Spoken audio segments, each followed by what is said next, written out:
Okay, we are ready to go.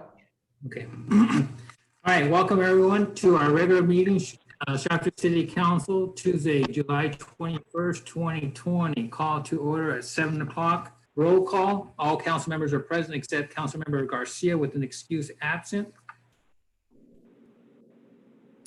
Can I get a motion to approve the agenda? Make a motion to, Second, I have a motion by Councilmember. that's the, hold on, that's the amended agenda, correct? I'll let you, what do we do here, Yasmina? Yeah, I'm sorry, Mayor Alvarado, we need to amend the agenda to remove the invocation, the Pledge of Allegiance, and closed session, item number 1, As well as the presentation, correct? as well as the presentation, yes. Thank you. All right, with those amendments, can I get a motion, please? Motion to approve the amended agenda? I second amendment. We have a motion by Councilmember Givens, second by Councilmember Prout. Councilmember Prout, Yes. Givens, Yes. Lopez, Yes. and Alvarado. Yes. Okay, moving on to public comments. Is there any public comments? Yes, I do have 2 comments I need to read. Okay, The first one is from Bill Wolf, and the subject is Shafter Library Services. Dear Shafter City Council members and Supervisor Couch, my name is Bill Wolf, and I am writing to you about the extended closure of the Shafter Library. The library and the Shafter Learning Center are so important to the community, from students to senior citizens. A community without a library is missing part of its soul. And one of the things that makes Shafter's library special and offers a potential solution to the library closure issue is that half of the facility is staffed with Learning Center employees. The city of Shafter and Kern County have worked together on many projects with positive results. I'm asking that your staff work with Supervisor Couch's staff to find a way to open the Shafter Library for book pickup. Shafter's children are out of school for the summer and need to keep reading, especially if our schools will be continuing with virtual learning. It is inconvenient or even impossible for most of our children to get to the Beale or Delano libraries. I know there is a way for the Shafter Learning Center and library to work together so that our community can have access to the library's book collection. I appreciate your efforts to resolve this matter. Sincerely, Bill Wolf. thank you for that. And the next one is from Stan Wilson, and the subject is closure of Shafter Library. Dear council members, as you know, Kern County has had to bear its budget and in doing so is cutting back on all service, including libraries. In that cutback, the Shafter Library is not slated for funding. I implore you to work with the county to find a way to keep our library open. There is no other branch that operates cheaper than Shafter due to the existing partnership with the city. And the library is used. Foot traffic averages 5,000 a month, and programs developed by our librarian, Ethan Pickman, average 1,200 a month, participating in various programs. Circulation is between 1,500 to 2,000 books a month, and it regularly ranks 8th to 12th among the county's 24 branches. Furthermore, the library is an integral part of our learning center. Are we willing to let this all go away? The library has been providing educational services to our community for 105 years. Now is not the time to give up. Stanley D. Wilson. Okay, thank you for those 2 public comments, and I believe staff is going to give a report on that. So we'll go ahead and move on to consent calendar. We have a motion to accept the consent calendar. I'll make a motion to accept. I'll second. We have a motion by Mayor Pro Temp and second by Councilmember Givens. All in favor? Aye. I'm Aye. sorry, Mayor Alvarado, I need to do a roll call. Okay, Councilmember Givens, Yes. Sprout, Yes. Lopez, Yes. and Alvarado. yes. And Aye. Mayor Alvarado, do you want to go back to the council announcements? Yeah. I noticed I just skipped that, yes. We'll go back up to that right now. So at this time, we'll go ahead and do the council announcement and reports. We'll start with Councilmember Prout. Yes, I had two different meetings. One was on July the 8th, and it was with the Community Task Force. And because of summertime and everything else, there were three of us present. Pastor Coyle, Waterman, and myself. And we really just kind of reiterated what we are today and what's happening in throughout our country. So that was a meeting that we will schedule again next month and see how many come forward. On July the 13th, there was a Shafter Community Steering Committee for San Joaquin Valley Air Pollution Control District. And I know that even our planner, Mr. Clausen, was involved in the program. And that one was an interesting time too, because sometimes we think just getting on Zoom is simple, but we had two stations because we needed to have a separate one for just Spanish speaking and translation. And so it was interesting. And then we also had breakout rooms where we had individual ones. Really did work, Yasmina and Johnny. It did work and it was successful, but there were some glitches along the way.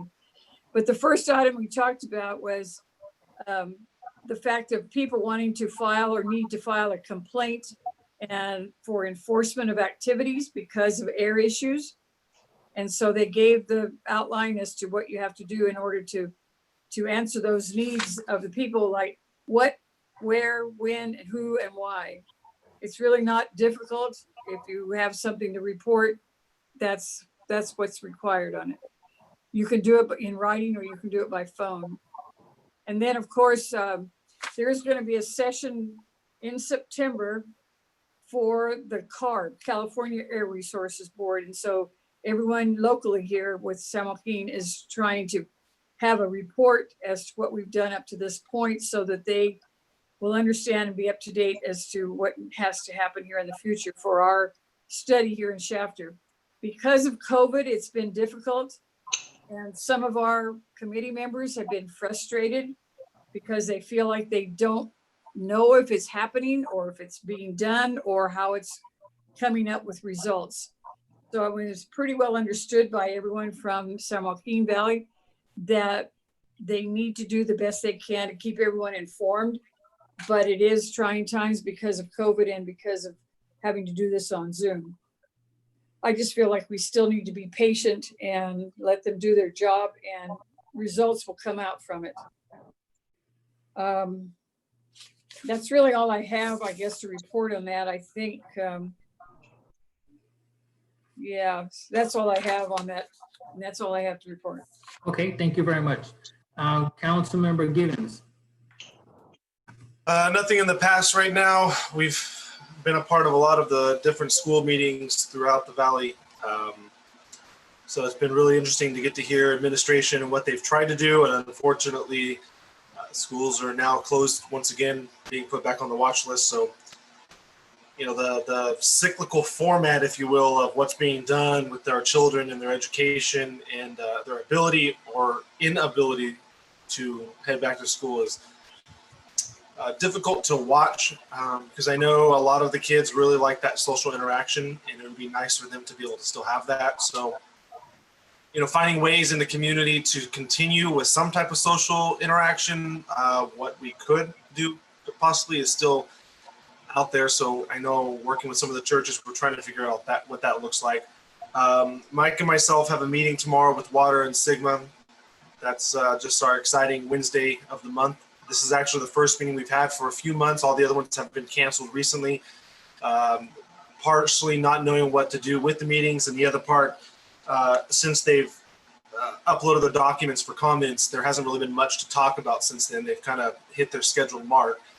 So this will be interesting to hear what's going on for tomorrow, and we can report after that. And then I know we have our Thursday meeting with the various groups here locally, and I've talked to a handful of the administration from Shafter High, Grimway, and throughout, and I know that they are interested to hear kind of what we can do as a partnership as well. So I think this will be a good meeting. I know, David, you've got a lot planned for that, and you know, we've had conversations. I've had conversations with Gabriel about it. So I'm interested to see what we can and can't do in helping with these kids locally with school. So a lot happening, just not the way we normally are used to having it happen. outside of that, that's all I have. Thank you. Thank you, Councilmember Givens. Mayor Pro Temp Lopez. Not too much to report. Only thing I got is I attended a funeral for a former Shafter resident and Kern County Sheriff Officer, Martin Rodriguez, that passed away unexpectedly. I went to school with Martin. I grew up with his wife, Marina. Martin was a 17-year vet of the Kern County Sheriff's Office, and tragically and unexpectedly, he passed away in his sleep. The reason I bring this up is because even though he was living in Tehachapi, his family has always been here in Shafter, and so his body was viewed here at Peters, and he was subsequently buried in our Shafter Cemetery as well. I wanted to thank Chief Zimmerman and his amazing staff that he has for conducting the escort of Martin's funeral procession from Peters Funeral Home into the cemetery. That right there alone, you won't hear it from his wife. They're very humble people, or his family, but they are so grateful that during this this tragic time of theirs and grieving, that's something that brought a smile to their face, that even though he's a Kern County Sheriff's Officer, our Shafter Police Department and our community cared enough to escort Martin's body to his final resting place. And to me, it's the least we could have done for someone like himself that sacrificed 17 years and died way too young. So Chief Zimmerman and your staff, I want to thank you. And that's from the bottom of my heart, and his family as well. Thank you.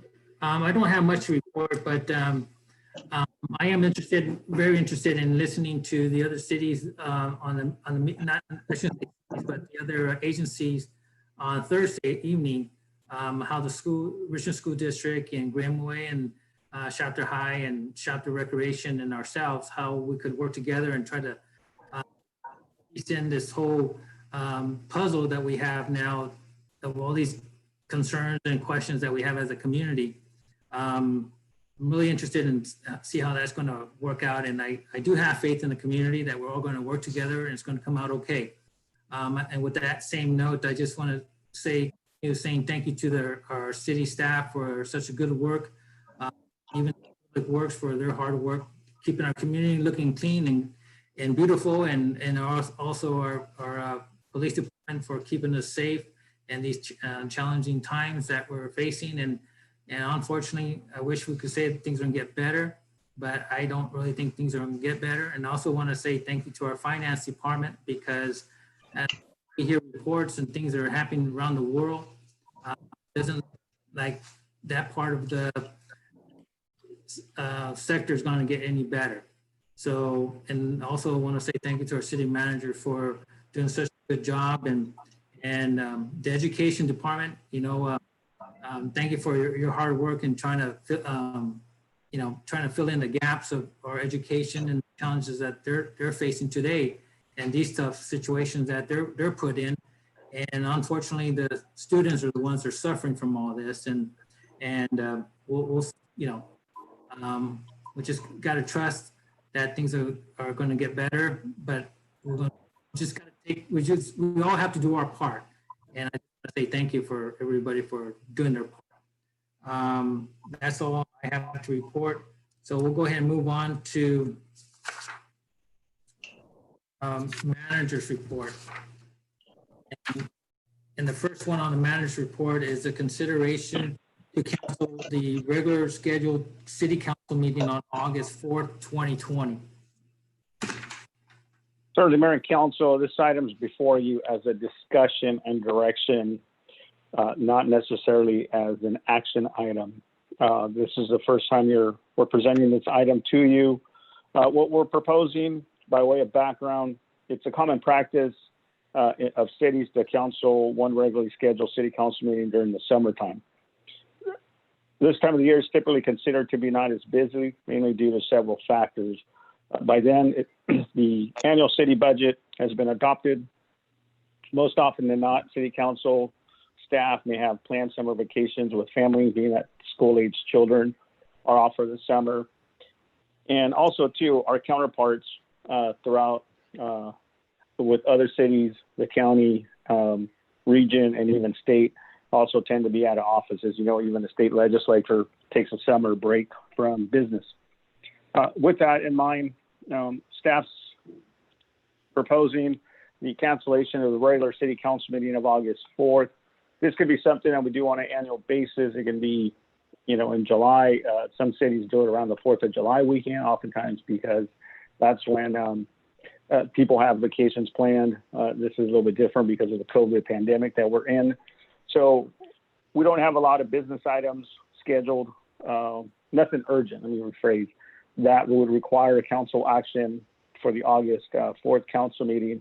And in the event that an urgent matter came up that required immediate action at a policy level, we would need to have a special city council meeting. We're not anticipating anything to that end. And so our next regular meeting with business items would resume for August 18th. Again, this is a discussion and direction, meaning that we're presenting it. I've given a recommendation. You as a council at a policy level can discuss it. The direction could be to, yes, move forward with cancellation. No, don't cancel it. We take it up for consideration maybe next year. And so that's basically what's before you this evening, Mayor and Council. Okay, thank you very much for that. Any questions from council? We've canceled meetings before in the summertime, so there's no issue with it. I'm okay with it. Okay, seems we got a little knob on. Council Givens, anything? No, I said yeah, but I realized I was muted, so I am muted. Okay, so I'll make a motion to approve. now we have a motion. We need a second. Second.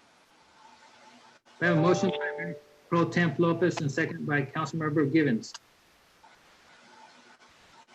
Okay, Councilmember Givens, Aye. Prout, Yes, Lopez, Yes. and Alvarado. Yes.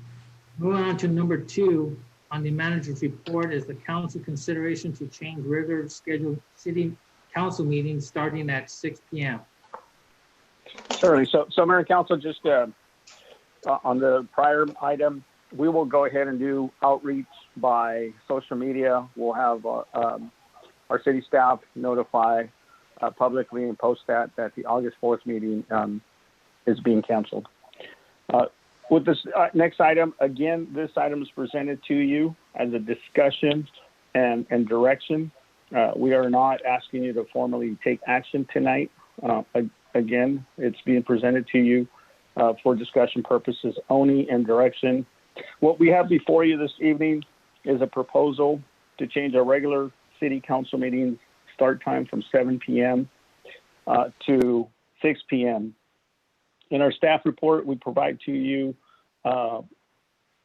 information of how in the past, even council meetings have been changed from the second and fourth Monday to the first and third Tuesday, and then back to the second and fourth, and now where we are today for the first and third. That's provided to you as a way of background, just to let you know that there's been changes to the format, times, dates of our regularly scheduled city council meetings. So it's not anything new we're proposing at this time. Meeting dates and times are set by ordinance and codified in our municipal code, section 2.04.020.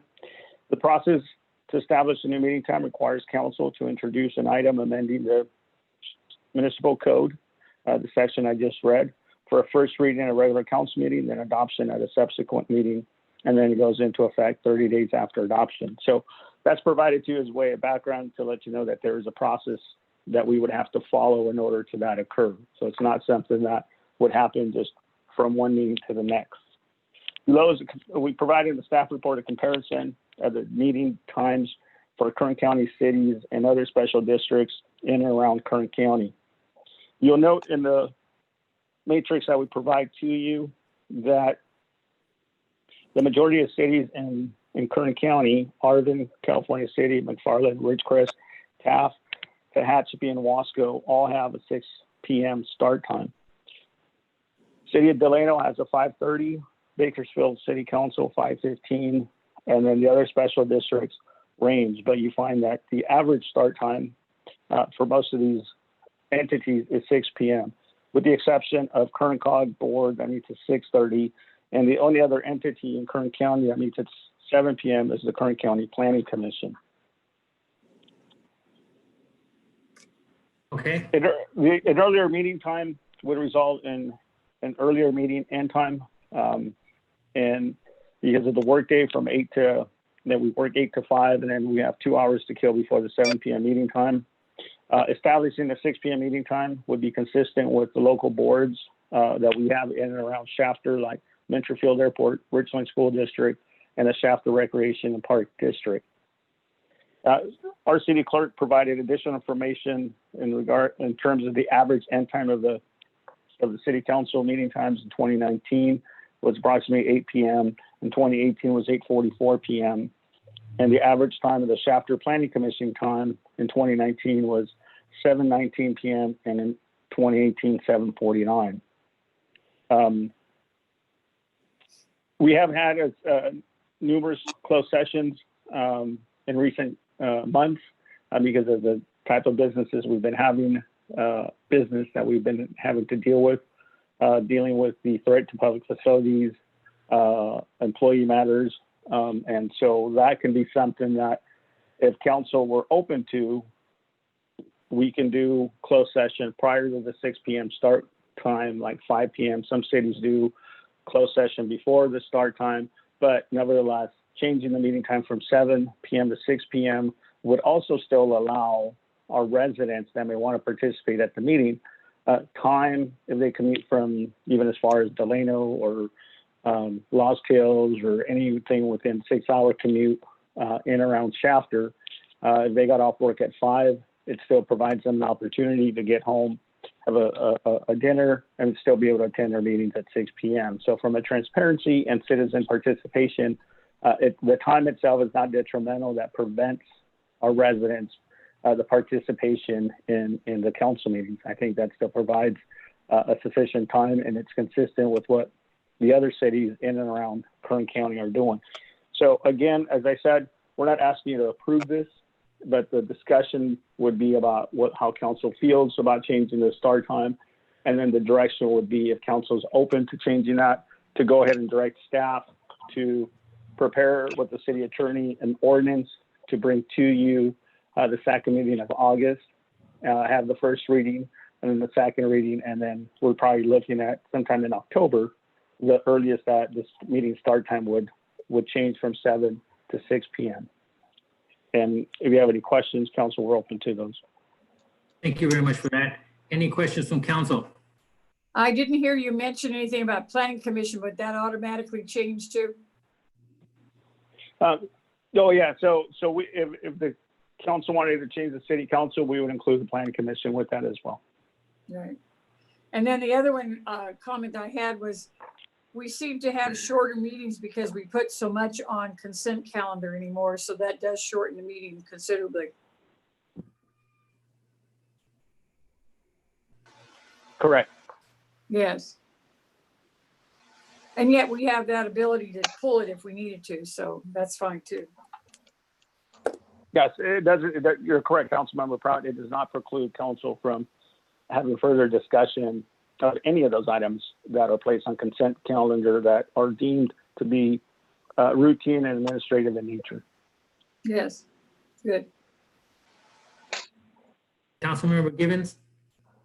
Any questions? Yeah, I'm good with it. We have a consensus with the staff. This is something that they would like. I'm good to appease the staff. I mean, that's what we're here for. So I'm good with it. Mayor Pro Tem? I'm good with it as well. Can we can still have a motion?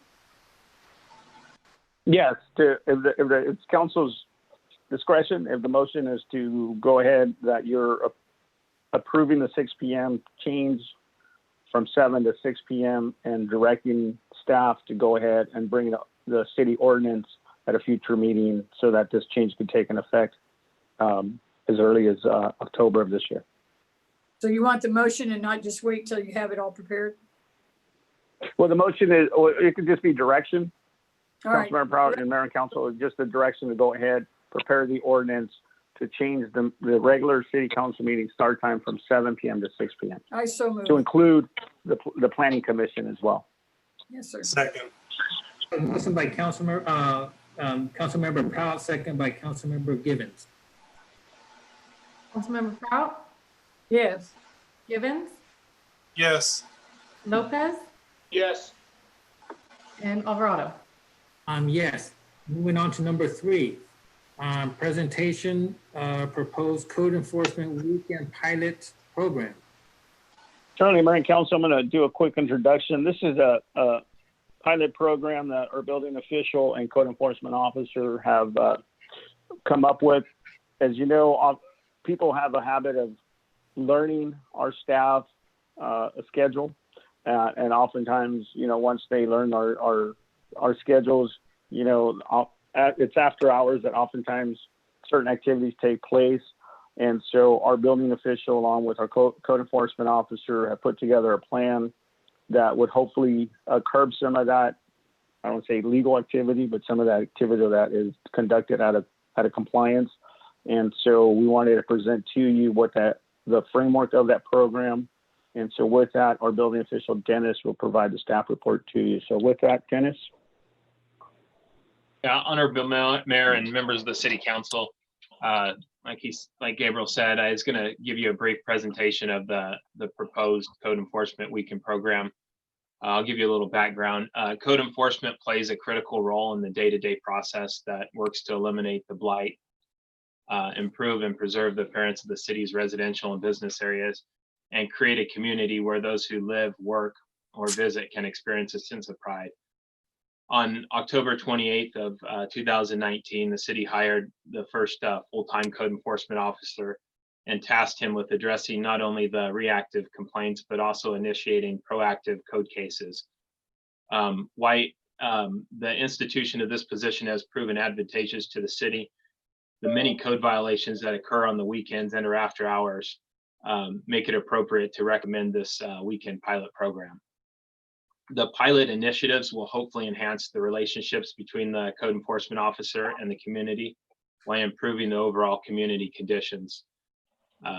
Quickly, I'll go over the pilot program code enforcement activity that we'll be doing.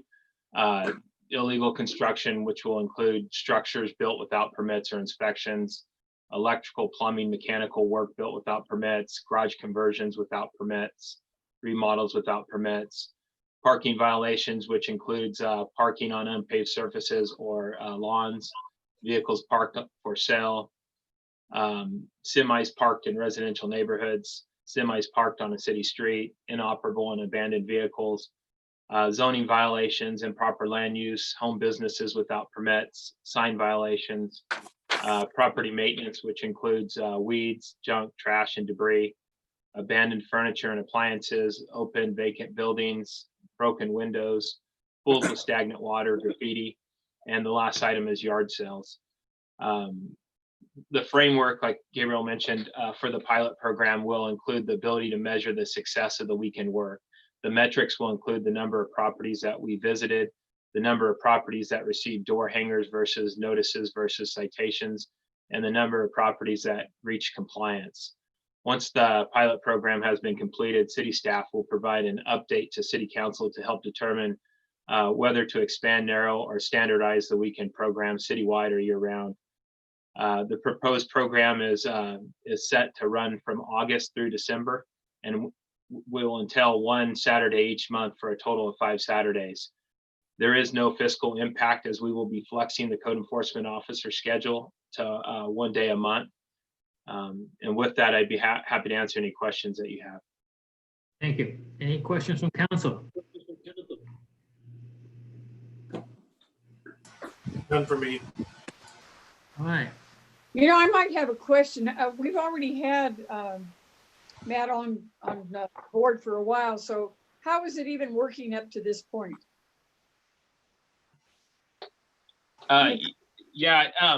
Currently Matt's been primarily reacting to complaints. He's done some proactive work. So obviously up until this point, he stayed very, very busy.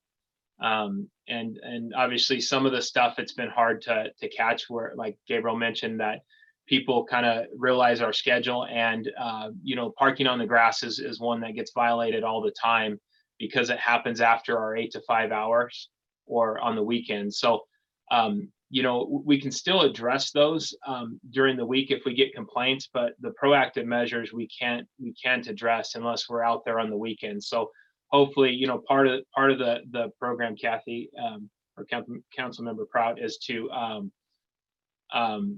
go out and educate the community and develop relationships, as well as obviously take care of the violations that are occurring. So, like I said, I mean, up until now, it's been primarily reactive work based off of complaints. Well, see, I like the fact that we give everyone an opportunity. The connection with the community and the city staff is important. Mayor Pro Tem Lopez, any comments? No, not at this time. I just want to just share something. I think it would be a good idea, a good pilot program just to see how things will work. I've noticed a lot of things over the weekend, a lot of semi-tractors in the residential areas, just different things like that, they probably figure that code enforcers gone already, cars on the grass. I've seen that over the weekends. But I think it's all to better, I believe all this is to better help the quality of life in Shafter. So I think it would be a good idea, a good pilot program to test out. I call it discipline. We'll go ahead and do we need a motion for this? No, Mayor, this is just a report, informational report. So the action is just to receive the report. Okay. Move on. So it I'm goes sorry? into effect now? Dennis, Yes, effective. Essentially effective immediately. I believe the first date we're going to start is sometime in August and go through December. We don't have any set weekends. Since we're flexing the code enforcement officer schedule, we're going to allow him to pick whatever weekends work. So it may be the first weekend of the month, it may be the middle or the end. So sometime in August and all the way through December. And just to add to that, I think we want to be in a way not transparent, but we obviously don't want to necessarily publish the date because then, people may be aware. And so what we're trying to do is be proactive so that way we're not advertising the dates that our code enforcement will be out on the weekends. Good idea. Good idea. Okay. We'll go ahead and move on to number 4 on the manager's report, 2020 Zerko Road Construction Program Contract Award. Certainly, Mayor and Council, these are public works projects. And so the next 3, well, actually the next 4 items, our Public Works Director, Mike James, will give you the staff report on that. So with that, Mike. Absolutely. Thank you, Honorable Mayor, members of the Shafter City Council. Most of Zerko Road within the city was built to a county rural standard before it was annexed. And since being annexed 15 years ago, approximately, planned development in Southeast Shafter, with the exception of Gossamer Grove, has stalled somewhat. And the roadway has seen significant local and regional traffic because of its ability to link Highway 99 and Northwest Bakersfield. The daily traffic exceeds 5,000 cars per day on a regular basis, and many of those vehicles are heavy trucks. So as you've seen for yourself, I'm sure, the road has deteriorated significantly and needs to be rebuilt to withstand current and future traffic. Public Works assessed the roadway between Laredo and 7th Standard Road and developed a multi-year improvement plan. The first phase of the plan proposed tonight is a reconstruction between the Friant Kern Canal and the Laredo Canal, which is about a half-a-mile stretch. Formal construction bids were received for this phase, and they are summarized in the staff report. We asked contractors to submit bids for 2 cost scenarios, one being a base bid that covers a straight pavement reconstruction, plus a base bid plus alternate, which adds a concrete bridge deck resurfacing for the bridge deck that spans across the canals. There's 2 of them. The ceiling of these bridge decks would protect against water damage. It's not absolutely necessary, but we thought we should at least explore it, considering we'll have construction crews on site to take advantage of. We received 5 bids. The base bid ranged from approximately $538,000 to $733,000. The base bid plus alternate ranged from $577,000 to $775,000. So Granite Construction is the confirmed low bid for both cost scenarios. They have completed numerous street and pavement improvement work for the city over the years. And going into this bid process, staff estimated this work would cost approximately $700,000. And so, as you can see, even the base bid plus add alternate for the concrete deck ceiling is well under that amount. And we'd like to pursue the add alternate at this time. So for budget purposes, 2 years of SB1 tax revenues have been approved for this project. And these revenues combined with local funding sources, not the general fund, have left us with a budget of approximately $826,000. And, you know, as the staff report suggests, a budget of $700,000 would address our needs for this immediate project. Unless the council wishes to stay within this current scope of work, Public Works is pursuing a possible expansion of the project to fully take advantage of the budget that we have available. And regardless if we limit the project to as bid or maybe if we expand the project, we're hoping the work can start as early as next month. And as you can imagine, there will be significant traffic closures and detours to ensure the safety of the crews and the public. Plans for these closures and detours will be made available to the affected businesses. And of course, we will relay it to the public as soon as we possibly can. So with that, at this time, Public Works requests authorization to proceed with the project, the base bid plus add alternate. All right, thank you very much for that. Mr. James, is there any questions from council? Yeah, I have a question to clarify that this project then will be only a half-mile stretch between the 2 canals? As the project was bid, it's a half-a-mile stretch between the canals, and within the budgets, with the budget surplus, could allow us to go several hundred feet south of one of the canals. So we could extend that pavement reconstruction within the existing budget. Okay, and that'll be just for this year, and then we'll see what happens after that? Yes, in fact, north of the canal work, I believe we have money programmed through the Federal Transportation Improvement Program to address future phases. And that would likely occur next year. All right, thanks. Any questions from Councilmember Givens? No, sir. Mayor Pro Tem? I have nothing. I'll make a motion to approve. I will second. We have a motion by Mayor Pro Tem Lopez, second by Councilmember Givens. Councilmember Prout, Yes, Givens, Yes. Lopez, Yes. and Alvarado.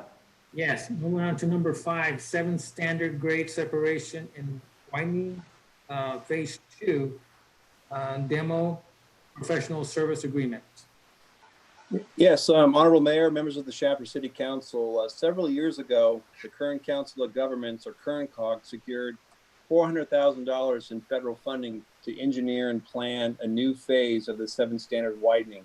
The limits of this phase would be between the Santa Fe Way overpass and a planned roundabout intersection at Highway 43. The Kern County was initially the lead agency for this project, but their staff were unable to follow through on the project. So the city agreed to fill in for the county on this one because of the project's benefits to Shafter residents and industries, plus the money would otherwise be lost if the city hadn't stepped up. Public Works previously received council authorization to seek proposals from consultants to complete this work. And staff specifically requested proposals that could provide the scope of work as little as environmental and technical studies, but it could also expand to as far as biddable construction plans for the project. Through this process, only one proposal was received, but fortunately, this one proposal is made up of a team of consultants, some of which who had previously worked on the first phase of the 7 standard widening between Highway 99 and Santa Fe Way. The lead consultant for the proposal is NCM Engineering, which I believe is based in the Fresno Clovis area. And it should be noted that per federal guidelines, the consultants submitting proposals were instructed not to provide costs in their proposals. This was purely, the proposals were purely submitted so we could review their qualifications to complete the work.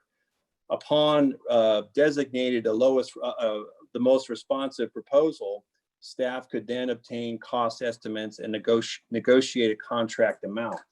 So over the course of the past several months, a scope of work and professional services agreement has been developed. Mostly due to funding limitations, staff at this time is recommending a project that focuses solely on obtaining environmental clearance for the project. And this will take at least a couple of years to complete. And during this time, other funding sources can be pursued for things like right-of-way acquisition, finishing the design work, and ultimately construction. The value of the contract before you tonight is approximately $877,000.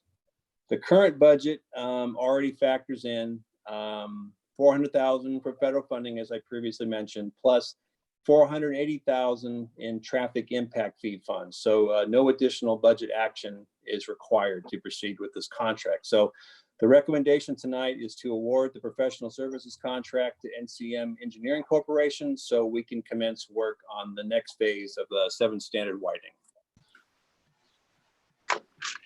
Thank you, Mr. James. Any questions from council? So additional money will come for the next part of it, for the right of way? Well, we only have $400,000 in federal funding to commit to the project. So anything beyond environmental is going to be more traffic impact fee that we would have to commit on a local level. So at this time, we think it's the wisest decision is to focus on the environmental studies. And then over the course of the next 2 or 3 years, we can, through current COG or through other sources, ultimately pursue right-of-way design work and construction money. Thank you. Seeing no other council member, all right, make a motion, please. Make a motion to approve. I'll second. I have a motion by Councilmember Givens and second by Councilmember Prout. Councilmember Prout, Yes. Givens, Yes. Lopez, Yes. and Alvarado. Yes, moving on to number 6, award of purchase contracts for the purchase of one backhoe in the amount of $101,872 and one refuse truck in the amount of $240,875. Honorable Mayor, members of the Shafter City Council, last month, the council authorized a bidding of a new refuse truck and a backhoe to be used by Public Works crews. In both cases, the purchases are factored into operational planning budgets as routine capital outlay replacements. Since the council authorization to proceed with the bids, the department received proposals for both pieces of equipment. For the backhoe, 2 proposals were received, both valued at approximately $102,000. The preferred proposal was submitted by Sequoia Equipment. Their proposal includes the case model that our crews are accustomed to and prefer, and their proposal is slightly less than their competitors. And there's adequate funding through the city's water, wastewater, and parks budgets to cover this purchase. For the refuse truck, we received 3 proposals. They range from approximately $240,000 to $262,000.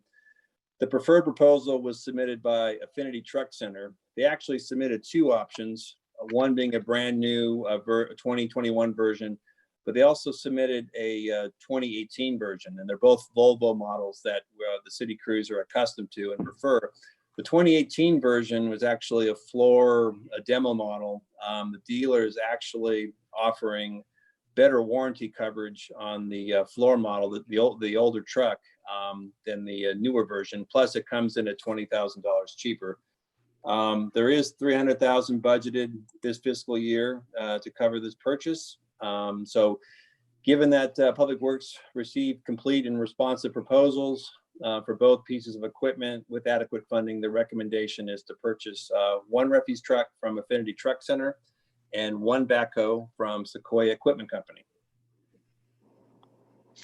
All right, thank you, Mr. James. Any questions from council?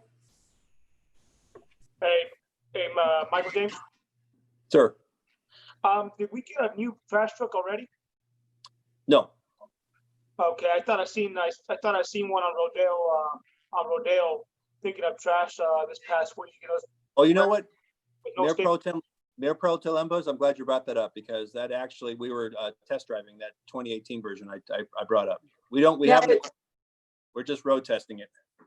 It was- looked, Solid white truck, wasn't it? Yeah. I saw it too today. yeah, it looked good. Just needs our stickers on Understood. We'll get on. it.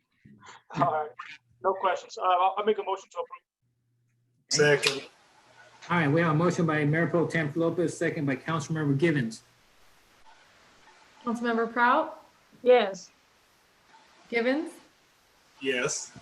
Lopez, Yes. and Alvarado. Yes. And moving on to number 7, fleet maintenance operation relocation project and approve a budget amendment to reappropriate existing budget of $50,000 towards temporary fleet maintenance facility. Yes, Honorable Mayor, members of the Shafter City Council, to date, Public Works has essentially completed its corporation yard relocation to Commerce Way, with the exception of the fleet maintenance operation or the vehicle shop, basically. As the council may recall, design build proposals were received to convert a fabrication building at the new yard to a fleet maintenance facility. But the costs came in at approximately $1 million for all of the proposals that we received. So that's not viewed as cost effective, regardless of the city's financial position or budgeting priorities. The plan going into this fiscal year was to invest up to $50,000 for studying and developing a plan for a new structure at the corporation yard. But within the last few months, Public Works has continuously been considering a short-term solution for a shop relocation that would allow the department to complete the relocation so the operation is not split between two sites. At this time, Public Works is proposing to focus on a short-term plan that involves occupying an existing building at the new site. The one building that we have in mind is immediately south of the engineering GIS office, like right off of Commerce Way. I believe there's a profile of the site included with your staff report. It doesn't necessarily meet the long-term objectives of Public Works, but it still can be considered an upgrade for the current shop.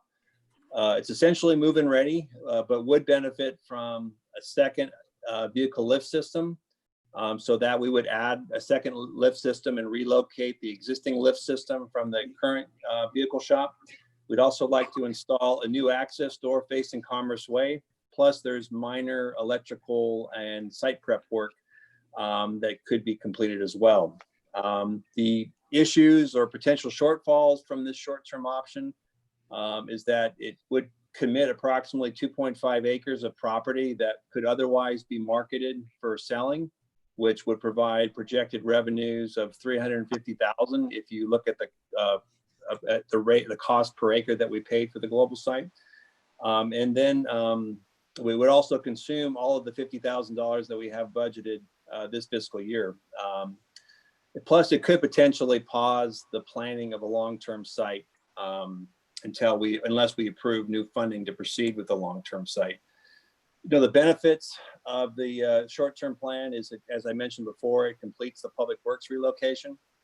And it should be noted that approximately half of the $50,000 in costs that would be, instead of investing it in engineering and architectural work and spending it on the existing building, is that half of those costs would not necessarily be attached with that building. It's tied to the new vehicle lift system that you could relocate to the permanent facility within a couple of years. And most importantly, I think, is that it frees up the old corporation yard site for selling and redevelopment. And the value of the land of the old corporation yard site should exceed $500,000 based on, comparable sales. it would address, utilizing the old corporation yard site for redevelopment would address some immediate needs for residential development or community services. And the things that I've heard mentioned include commercial and medical facilities. The investment in the building could still enhance the value of the building's property once the city is ready to sell it. So a realistic and approximate timeline for this short-term plan is 2 to 3 years. During this time, Public Works can continue to work on and even complete a long-term solution for the vehicle shop. So with that, Public Works is requesting authorization to complete the short-term plan.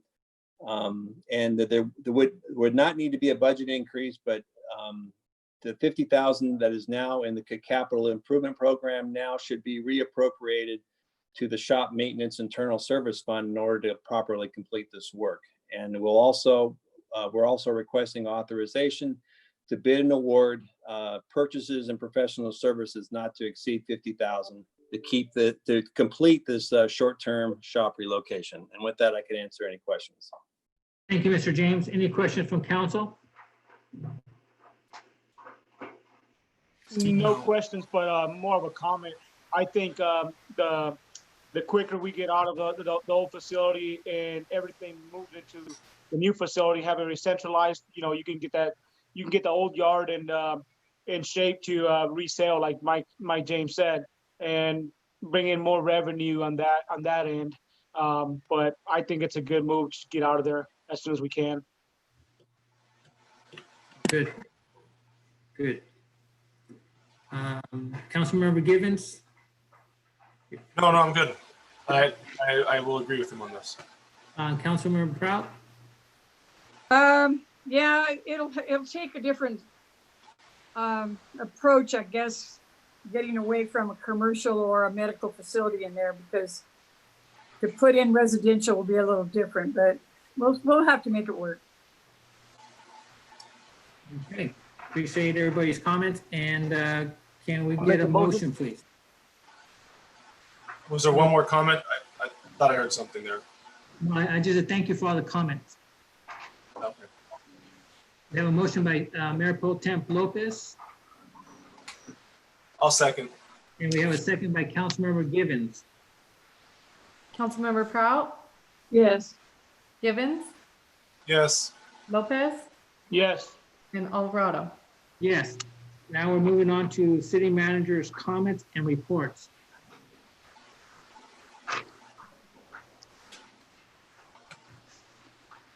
City Manager Gonzalez?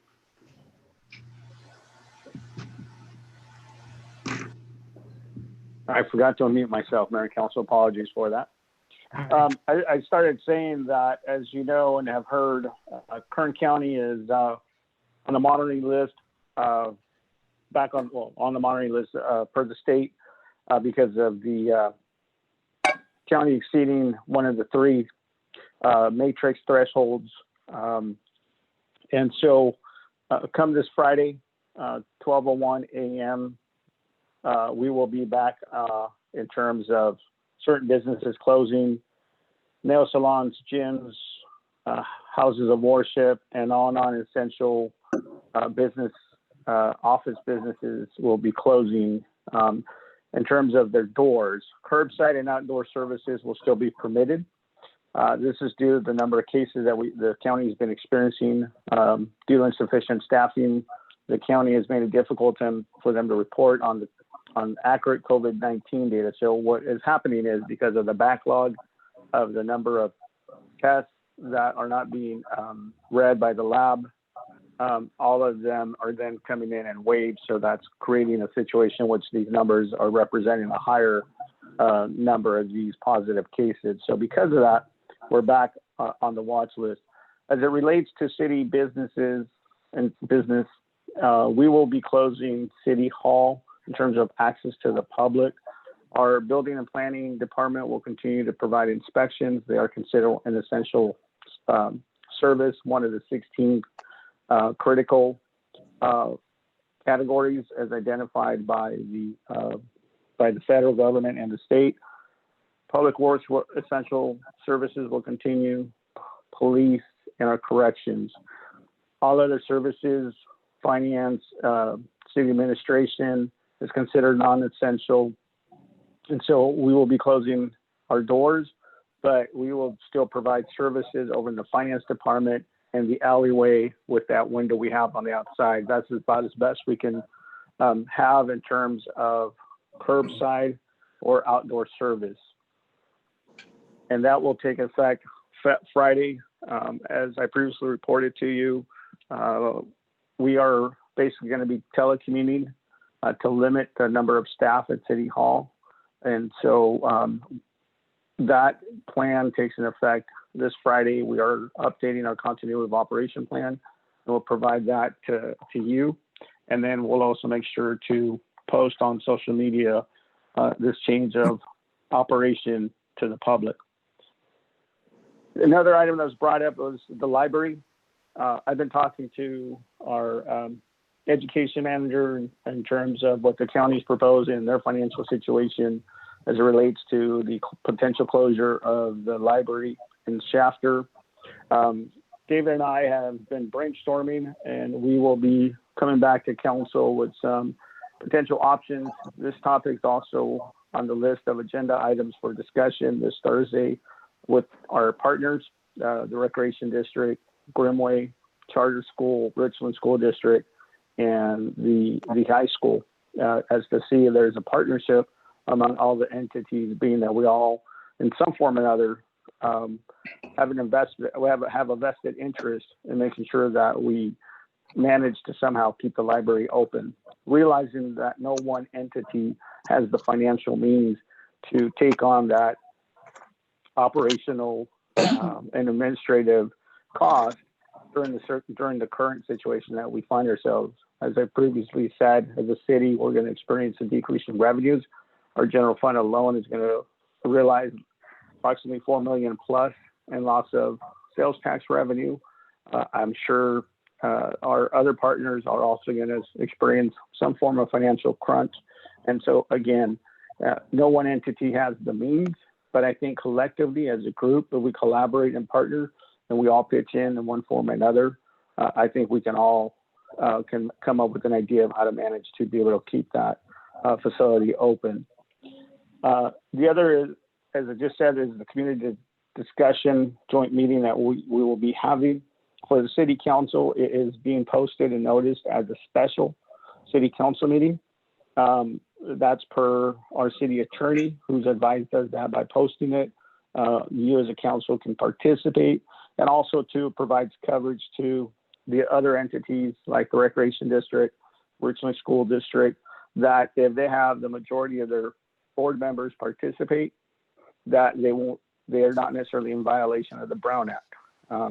And that would allow them an opportunity to also participate in the discussion. With that, I'm just going to ask our education manager, David, to kind of just share high level some of the ideas we're contemplating for the library. And then our public works director, Mike James, also has an update on some of the capital projects that are going on in and around Shafter. So really quick, David, high level overview. Sure. Well, the background on this is that currently 8 of the 24 branches are have curbside service. And initially, when the budget was approved in June for the coming fiscal or the current fiscal year, the library proposed only reopening those 8 branches after the health crisis passed. Since then, they have their cuts have been reduced, and they are planning on opening an additional three branches. As I think some of the people who spoke in public comment indicated, the branch is extremely busy. It's probably I think there's an argument to be made that it's the most successful branch of all 24, especially given its size. And it is also extremely inexpensive for the county to operate. So I think part of what what we have in mind is simply bringing that to the attention of the elected leaders in the county and make sure they're aware of the success and the efficiency of the Kern County branch, in hopes that the decision will be made that Shafter is one of the branches that deserves to be open. We'll also be, we would also like to reach out to the administrative staff, both at the library and at the county generally, and make sure that they're aware of that situation. Have you talked at all to the county? Yes, well, I've talked to the library staff. The library director and I have been in contact, as well as our, local librarian, Ethan Pickman. They feel there's a chance for us? They didn't say one way or the other. Okay. Yeah, just to add to that, Mayor and Council, it is going to involve some political involvement and support by you as a council with our supervisor and also with the Board of Supervisors for us to present our case and make a compelling argument as to why Shafter's Library should remain open and have the county as a partner in that to continue. And what it means to our community and the fact that we have a proven successful education program, unlike any other city in the county. We have data to support the success of that program. We have a partnership with Bakersfield College and our school districts within Shafter. So I think our model and framework makes a compelling case as to why we should remain open and having the county continue to be a funding partner on that. But we just wanted to let you know that we are aware of the situation, that we're exploring some different options, and we will be following up with you to make a presentation to you of a framework for a strategy. But it will take all hands on deck for us to make and present our case before the Board of Supervisors. Hey, So are David, I got a comment. Are we ready for a letter right now? That's one of the strategies that we're looking at is a letter writing campaign, whether it's from our community members. We've had a couple of emails. We've had a public comment on this topic. And I think if we get our community behind this, we can definitely include that. And it's going to, like I said, it's going to be all hands, not only from council, but I think having the community speak up, those users, in terms of what this means to our community, I think is a very, very valuable in terms of our strategy. Well, if you can do a letter, just all the council can sign it too. But you want us to Certainly. speak individually? No, we can do a letter, and I think even inviting a Supervisor Couch, I would go one step further, and with your consensus, we can invite them to Thursday's meeting and on this topic, and maybe move this item to the beginning of the meeting or towards the end based on the schedule, and see if he's got 15, 20 minutes to participate in this discussion. Well, we could refresh him because he's been out here. He knows what we have. But yes, it would be good to refresh him. Hey, David, Yes. I will reach out to you tomorrow. I'll commit myself to communicating with the Board of Supervisors as a whole, or just David Couch as well, among some other people. But I'm going to need some information from you in order to communicate with them. So tomorrow I will get with you, and then we'll follow up with them on my end at least. Sure. I can actually, I have a kind of bullet point list, which I can share with the entire council. I think some of this is institutional memory. This has been part of our strategy. We've been aware of the financial challenges at the county for a while. So it's actually built into our lease that the library is expected to be open. So anyway, If you can send me that information through the email, I'd appreciate it, please. You should do it to all of us, Caesar. I will. Yeah, good. So, Mayor and Council, that concludes Roll his eyes. my reports, next up is Public Works Director Mike, James, who's got an update on some of the projects. So Mike. Yes, Honorable Mayor, members of the Shaftesbury City Council, representing Public Works, I'd like to address a few things not on your agenda tonight. I wanted to share with you that American Refuse is planning to offer a voluntary blue cart recycling service to its North Park and North Shafter residential customers. They're already the refuse service provider in those communities, and the outcome of this voluntary program will certainly help the city in its efforts to plan similar programs for the core city. So on a staff level, I don't see any issue with what American has planned, and I applaud them for taking the initiative. We don't have a startup date, but we'll share any progress that's once it's available. American Refuse, as far as I know, is going to work directly with the residents on the rollout and the promotion of the program. Moving on to water conservation, for the past month of June, the city consumed 12% less water compared to the base year of 2013. There's likely outdoor watering restrictions and pandemic issues going on here. As you may recall, the reductions were down as much as 40% when the stay-at-home order was issued, which obviously impacted our commercial accounts. Finally, on James Street Phase 2, I'm sure you've seen firsthand that work commenced last week, I believe. For the next couple of weeks, we're going to be focusing on demolishing and upgrading existing concrete work, ramps, curb and gutter, sidewalks, but we're also going to add concrete parking spaces similar to what was provided in the first phase last year. So with that, that concludes comments by Public Works.